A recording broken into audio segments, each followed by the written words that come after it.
Filmations. Unique as in the eye of the beast.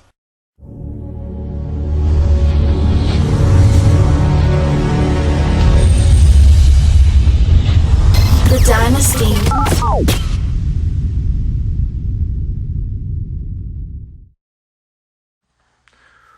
What up, what up? Alright, so we're going to have a talk with our good friend JG the Traveler about his development into his series. Boom. Right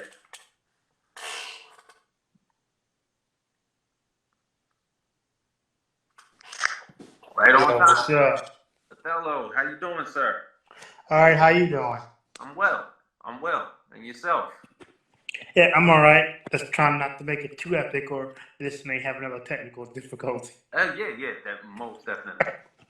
Yeah. I had to make a joke about it, you know. Yeah. So once again, if you could let everybody know about Super Mega Madness and basically the quantumization, the film company and everything as far as like developing the manga is concerned, everything that you're trying to build up as far as your universe is concerned. Okay, when Super Mega Madness show happens, and the Super Mega Madness, I would say multiverse, because it's just too different. Happens in the cyber realm of Valoria's memory. Okay. So when I first conceived the idea in 2010, I had expanded upon this one music video that I did. I should have looked it up. I had all that time. I know it was. I had the music that played to that I did the animation to was song called Robotic Control, or one of the remixes that I did of Robotic Control. Robotic Control, I even made a whole album of Robotic Control because I had so much material from that song that I wanted to do it. Like some of them were vocal, some of them were just plain instrumental. And so I decided, like, well, let me make a story about. I bought these figures and I don't want to retire them just yet. Now they are, but back then it wasn't. And so I made one video, and this one guy at work said, "Oh, it's pretty funny. Gonna make a series out of it." And I didn't think about it, and then I was shooting the video for the first episode of SMMS. Sounds like a text message system. That's the way how I had conceived. Some people like SMS. No, it's SMMS. Which could be you could say super multimedia system or whatever the MMS stands for. But anyway, I had conceived them to be, at first they were just this goofy ragtag team of robots just going around fighting crime. And I didn't really have a story idea. I just had a concept idea of robots fighting crime. Had a little bit of Transformers slash it was more like a Transformers type of Gundam wing type of, because most of the robots were Gundams anyway. Right. So I know how much of a big fan you are of Gundams and mecha, anything mecha as far as like that's concerned. Yeah. So the first episode I shot, it just showcased one of the main characters, Garrison Lee Benton, which I had first in the universe that he's in this one. I had this idea of not only just mixed with Captain Falcon, I had Bruce Lee, and then Brooke Benton, the guy who wrote not Midnight Train to Georgia. What is it? Rainy Night in Georgia. Okay. And I did have an episode where I did a Monty Python parody. Called The Space Bridge of Death, which was an obvious Transformers ref. Okay, got it. So the bridge keeper asked him, like you wouldn't be happen to be related to Bruce Lee or Brooke Benton now, would you? And the actor that played him nailed the English accent of him. I was like, bruh, if this video doesn't go viral, unfortunately it did. That will make anybody, like, because of the way how he said it. It was like, not only did you carry the spirit of the Bridge Keeper Monty Python, you made it hip and funny, like futuristic, just paying a homage to all of them all together. Right. So so that was the idea of it.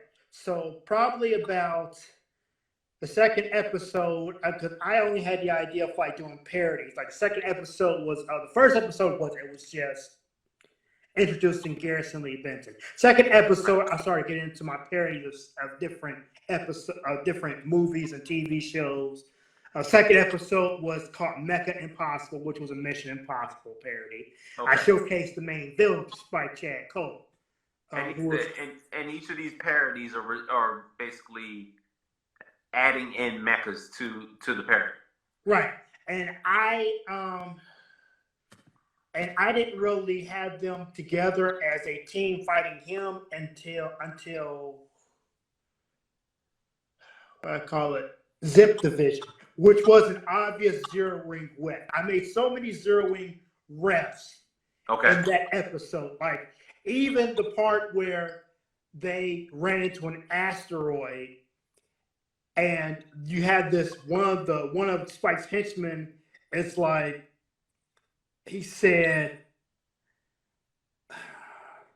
I made some kind of ref to Zero Wing, and then Garrison said, "Let's take off every Zig and Beast Destroyer." Mm-hmm. So let's get into the books. All right. So there's now. I remember the last time that we spoke on it. There's 3 novels, and then there's in the works a 4th one. Yeah, the 4th one is done, but I'm saving that for the publisher.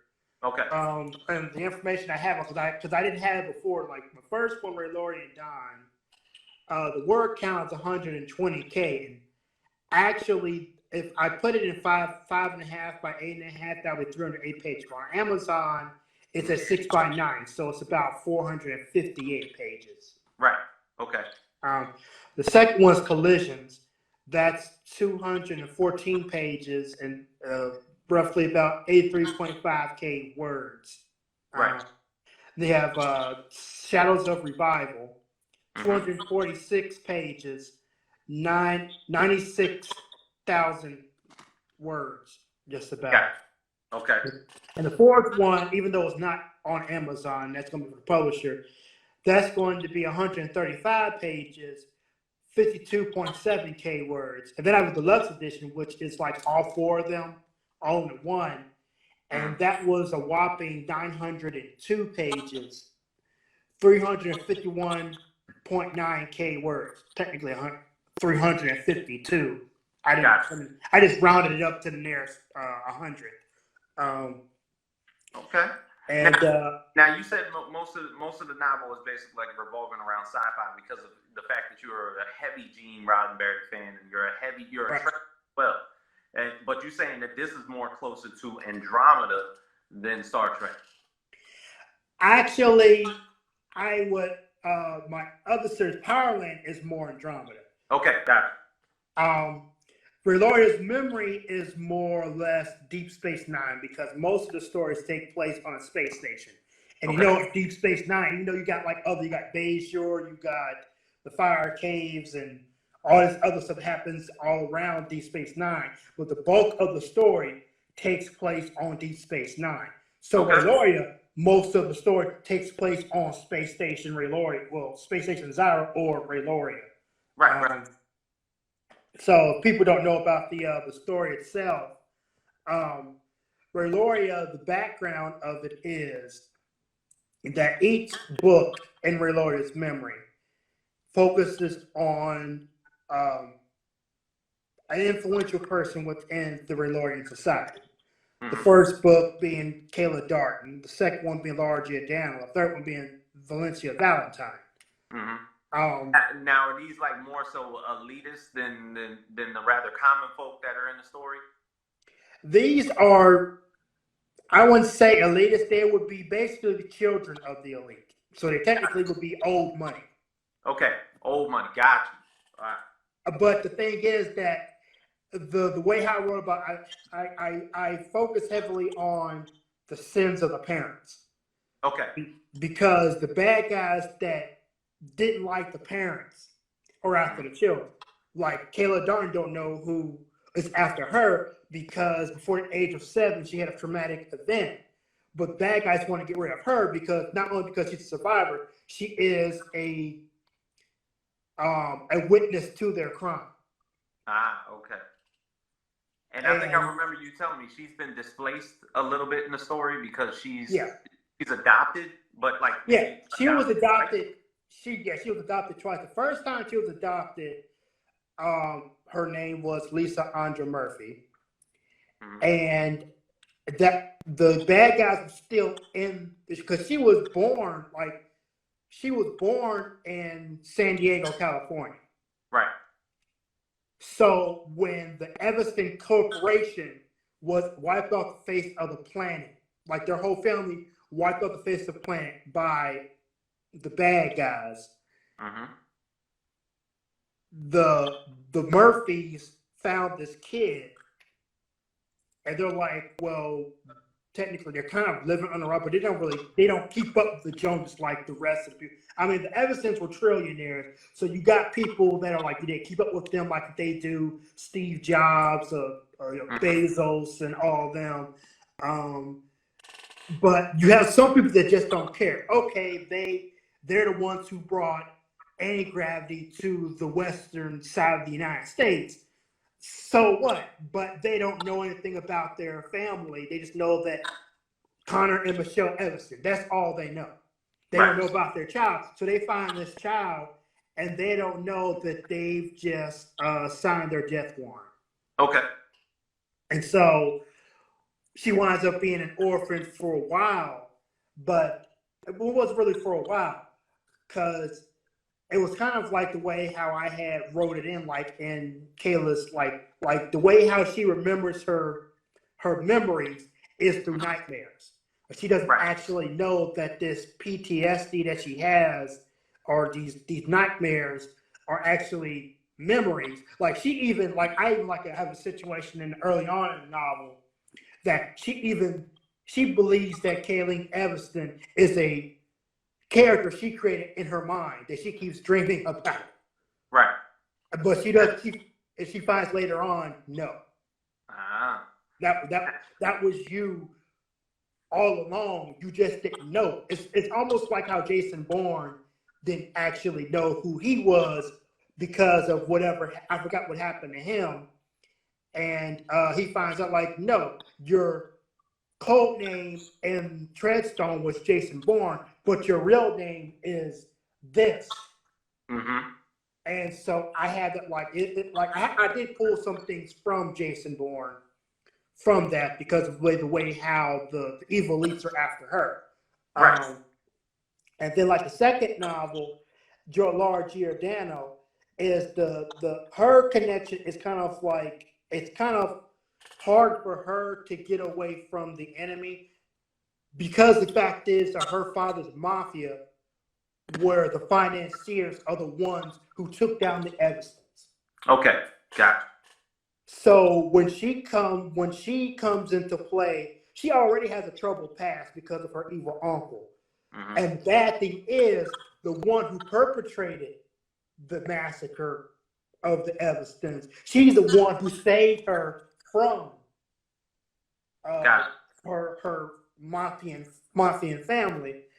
And so you're talking about, is she going to have Stockholm syndrome or something like that, like kind of like a Joker Harley Quinn type of relationship? That's where you get the part is she also has her own form of PTSD, which she actually has. It's almost like how, if you know about the mutant Legion. Yeah, like he has all these He multiple has personalities. the multiple personalities. Yeah. Yeah. She is, when you meet her, you almost on the side, like on the outside. You're looking at like, wait, why is she talking to herself? And then you notice the tone that she's talking to herself. And then like how it developed it, you see like, oh, wait a moment, she has a split personality.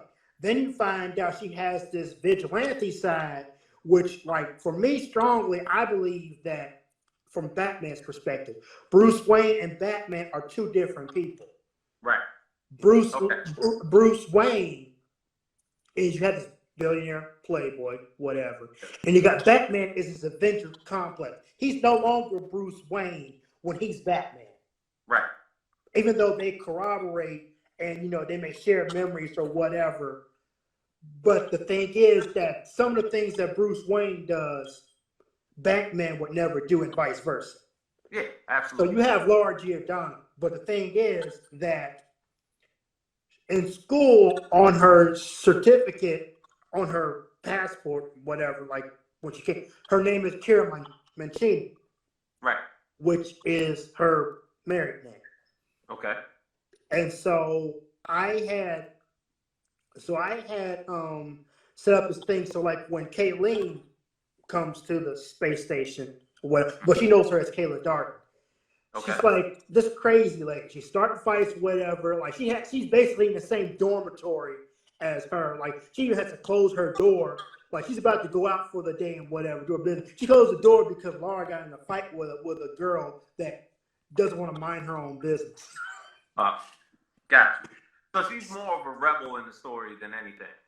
Well, yeah, and when you look at it, and then like the way how I had the story develop, her boyfriend is an X Games competitor. But the thing is, this is the kicker. Some people say like, "Oh, she's an adulteress."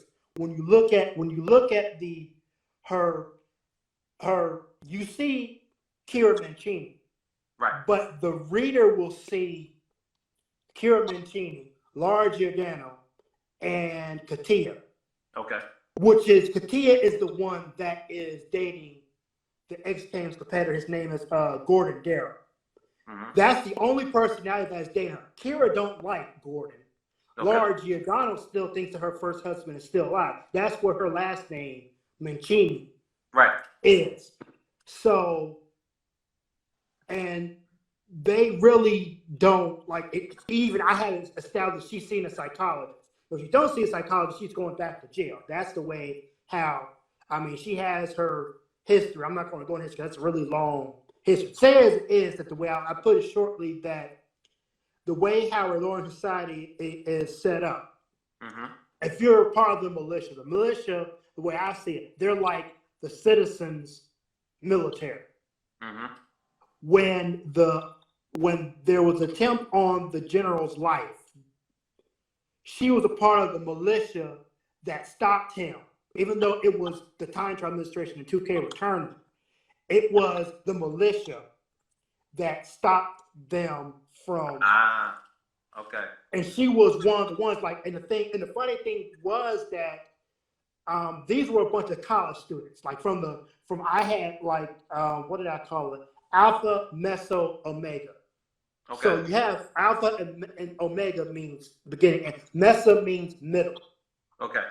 So you have this frat sorority that sees the evil of Nahila Dega the First, and then they see that, wait a moment, she put this one Laura in jail, mm-hmm. because she's loose and whatever, and it's like trying to act like King Saul, which King Saul, if you read the Bible, they called her Queen Saul because she did all the things to act moral, but in the background, she's doing everything dirty like he did. Gotcha. So, but Laura was the first one to call her that. And when first time she called her that, boom, you're in jail. So then when it came down to the point that Amos was like, wait a moment. She put her in jail also along with her own daughter. Just because they didn't agree with her ideals, let's bust them out. So Ammo gets new recruits, Laura Giordano and Nahila Digga II. So both of them technically, they're like when the queen was taken down, they were given medals of honor. They were regarded as veterans. Like how you would salute a veteran today. Like, you know, like, what were you fighting? We fought in the first Siren Civil War. Well, thank you for your service. But the problem was that, like, Laura was a very smart person. She knew that the Queen's kill squad was still around.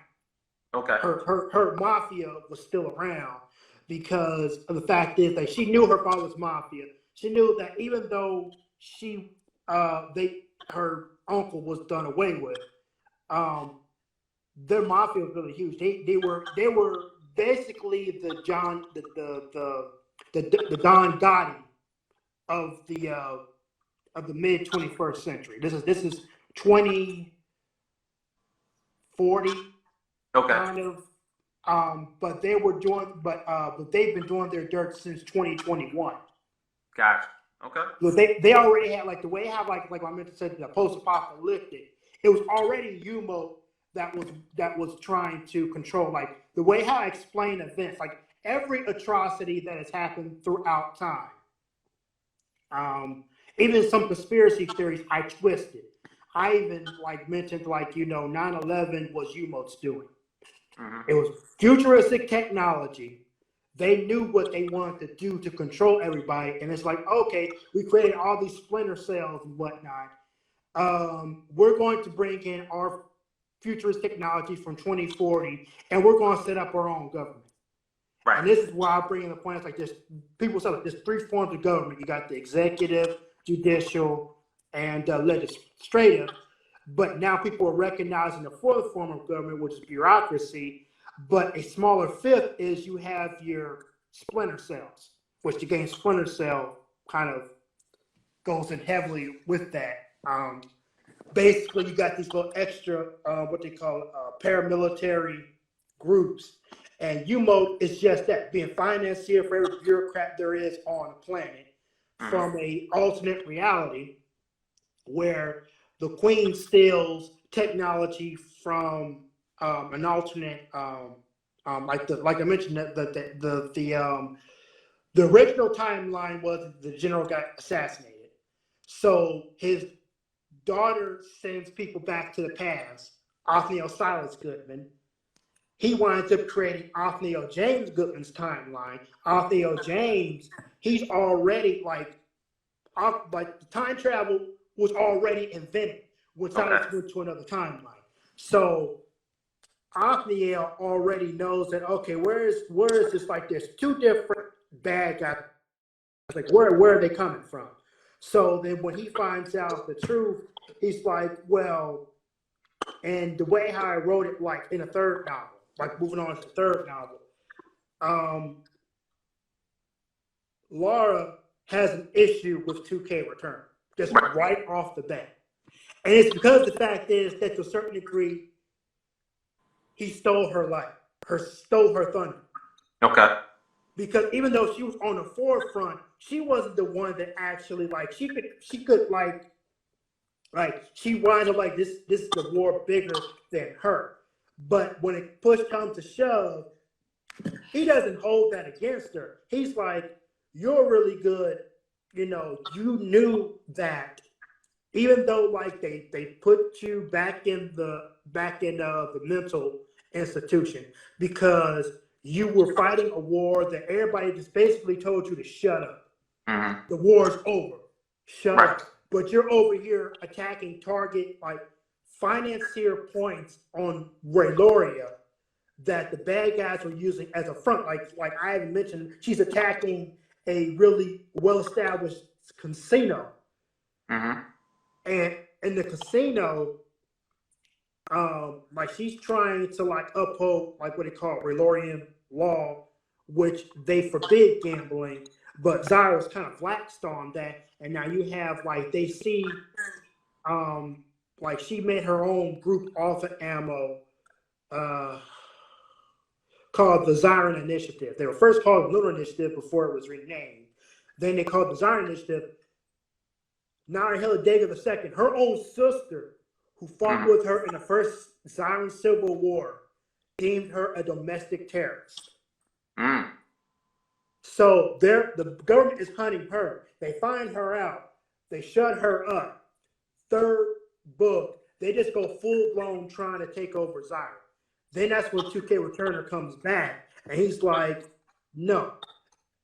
We came here to stop your mother. Now you're turning into her just to say face the whole power. It's like, no, that's not how it works. Right. So I have this like it's its own like conspiracy type of theory I twisted myself. The way how things go on. And like the fourth book, I focused in on the Goodman family, which from Othniel Silas all the way down to Hilda Isdabar. Okay. Well, Hilda Isdabar is the, I want to say, granddaughter of Othniel James Goodman. Gotcha. And Paladin. It's funny that you use the last name Goodman in the books and your last name is Gooden. Is there a coincidence to that? I thought for like years I was related to the Goodmans, and then my father said, no, our cousins is Goodwin. I said, if I had known that, I would have changed the name to Goodwin, but you know, it's already published, so. Right. So if you could tell us exactly where, how can we get the first 3 books on Amazon? Yeah, that's, yes, they're on right now. I started writing my first book, I think it was 2010, and then I did some edits. It was, now I remember the name of the publisher, Dream Team Publishing. Okay. Unfortunately, they don't exist anymore. And it was on there, like, I think 2 years after I had finished the book. And then like 3 years later, I did some edits and then uploaded on Amazon. And then a couple years later, I uploaded the second one. And then the third one was 2019. Yeah. Right. And then I finished my fourth one. It's funny, it's the same year. It was in rapid succession. And you're trying to release that in November, right? No, I'm actually waiting for my publisher. I know. That's why I'm trying to run, like I'm actually, want to work with, like, I know I heard about Concrete is starting a Kickstarter. I say, I've had, unfortunately, unsuccessful Kickstarters in the past, even Indiegogo or whatnot. And I said, I need to partner with somebody that has success with that. Right. I'll even take, Black Sands or anybody who got time to help me with a Kickstarter. And from there, I can save up enough money to be able to afford the publishing of these, because I have a publisher that wants it, but they charge money that it's not within my budget. But within my budget, if I could get, like, I've heard people say, like, well, this is the age of the indie publishers. I said, I've been trying to get stuff started before this age even came in. I said, I need to get in on this, but where to get started? I said, all I can do is just share the link around.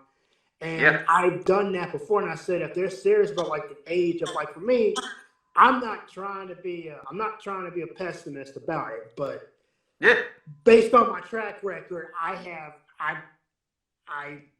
have no choice to a certain degree, unfortunately. Yeah, look, Concrete says the best. It says, shout out to JG. Can't wait to build with you, bro.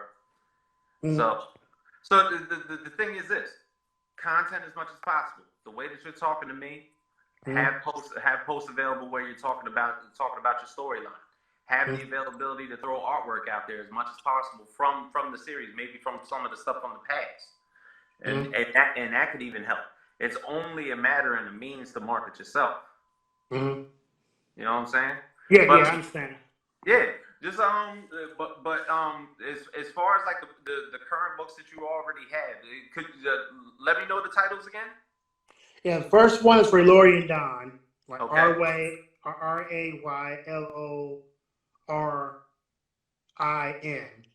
Right. Second was Collisions. Collisions. Like, Okay, Just that's like yeah, and Shadows of Revival. that's the third one. Yes, the fourth one is My Nebula. And that's the one that hasn't dropped yet, and you're looking whenever the publisher clears up, you should be able to get that one out. Yeah, and I'm actually going to release in a deluxe edition which has all four of them. Wow. Okay. And that's the one that's like the 902 pages. You saying like all in one book? Yeah. Oh, well, that shit would probably be like an encyclopedia. Yeah, it will. It will be. Okay. But I've had a comic book larger than 900 pages, so I mean. That's a graphic novel, man. You're well, when you're like a little kid, you just add pictures, and I was adding like several different pages. Like it was like a manga that did not like the name of, and this is actually where the word Powerland came from. Like okay. The name of that comic book was Powerland. Mm-hmm. And I started that book probably when I was like around 5, like 30 years ago. Right. And I kept adding on to it, and I was like, I had like it was like a 5-inch binder. Mm-hmm. So I think I clocked it out maybe about in the high 990s, and then plus a little 1-inch binder that I had, just put it over 1,000 just like that. But sadly, we had a huge flood one year, and the book went bye-bye. But wow! So you lost the entire novel. It was a huge book. I had kept it, like, I have a toy box downstairs right now. No copies. Hmm? There was no copies. No, that was like the original copy. Damn. However, here's the kicker. Those pages are still in my head. Okay, gotcha. And had that book never been destroyed, Reloria's Memory would have been an addition to Powerland, like in another universe whatsoever. Okay. Like, I would have launched Powerland first on the internet other than Reloria's Memory. But the way how it is Reloria's Memory was the first story that the world knows about. So Powerland... Oh, I'm sorry. Go ahead. Yeah, but Powerland was the first series I created as a guy just writing stories. Whatever. Okay. Yeah, so I wrote it as a toddler, improved on it through the years. Like I paused on a little bit, and like the next series I created was Sun Children Chronicles, and after Sun Children Chronicles, I worked on that and then 2K Returner. I created his story in the 5th grade, but he was in a different universe. He wasn't even part of Power. Okay. Like Reloria's Memory wasn't even thought of when I created his character. He was just his own solo thing, and then I had started getting into, little conspiracy theories, and this one person said, like, well, you like conspiracy theories, like, get into Alex Jones. And I'm like, I'm not into that. And then, but unfortunately, I wound up getting hooked when I said, he got some things about, I said, this is when I created Reloria's Memory, 2007. Okay. And then I was fishing around ideas, and I just started watching him. And I was like, let me twist this conspiracy theory around. I said, this stuff actually happened in Reloria's Memory. Let me put in some time travel. You got U-Mode, you got TTA, you get that Shield Hydra battles going on. So Reloria's Memory, I didn't start writing that until maybe 2008. Okay. Took me 2 years to write it, but it started off on roleplayonline.net or rpol.net as Rely Austerity, and people didn't want to really join it because they were all into that mysticism stuff, and I wasn't really into magic, and I used to be, but I tried to get away from that. So I said, if they got a superpower, have it be like a mutant or technology like Iron Man or something like that, and that's what I did in Reloria's Memory, as magic being a lesser form that shouldn't even be bothered with is taboo. But technology and biological powers is greater than the other medium that I just mentioned. So I shut that down. I said, if I write a book series, I can get far more viewers than it is somebody just joining my game on rpol.net. I didn't think it was going to happen, but I had the drive to make it happen, and here I am today. When I did my first vlog series, that's now Retcon, and with the Super Mega Madness show. Together, my viewership collectively was over 500,000. Okay. And that was kind of an eye-opener to me because I even had the money to promote it years ago. Now I don't because of, change of circumstances and, a lot more hobbies, and I can't focus just solely on that anymore. Because I'm going to move on to, like, writing music. Yeah. So if anybody wanted to basically, like, get into the series, how would they go about it? Is there a way to reach out to you either through IG or outside? Yeah, I did usually, if they contact me on IG, my email is already on there anyway. I have that up on there. I have YouTube, 2K Returner. I usually mostly post like video game, I play League Like I'm an avid. Almost like a Twitch stream? I thought about switching, but unfortunately, the webcam that I have that I bought for $50 is garbage. So I'm like over here testing it, and it won't even connect to OBS or even the software that came with my computer. Can't think of the name of it. It's garbage too, but still, garbage software can connect to a garbage 4K camera. And I'm like, you're gonna have to make me spend $100 to get a good camera. Like, okay, then I can afford it. But right now, it's like,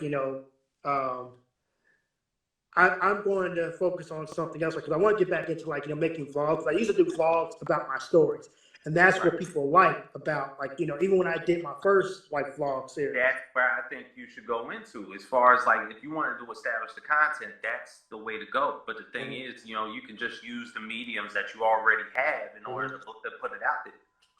Yeah, because I thought about, like, my phone is okay, but the production value of it is, like, I like to, like my current vlog series of the rebooted Reloria's. I actually call it the Traveler's Frontier vlog now because Traveler's Frontier is the multiverse that I like. I have that, like, that Western frontier type of vibe going. So you have, like, Powerland in one area of the Traveler's Frontier. And you got Reloria's Memory, you got Sun Children Chronicles, and I got other series that I've created recently in the last 3 or 4 years. You got them, and then, like, any collaboration I may have with other people, like, for instance, throwing out there, maybe you, Black Sands, Concrete. That's another part of the on the Traveler's Frontier. But you got this wormhole leading into their own universe of Concrete, Black Sands, and what have you.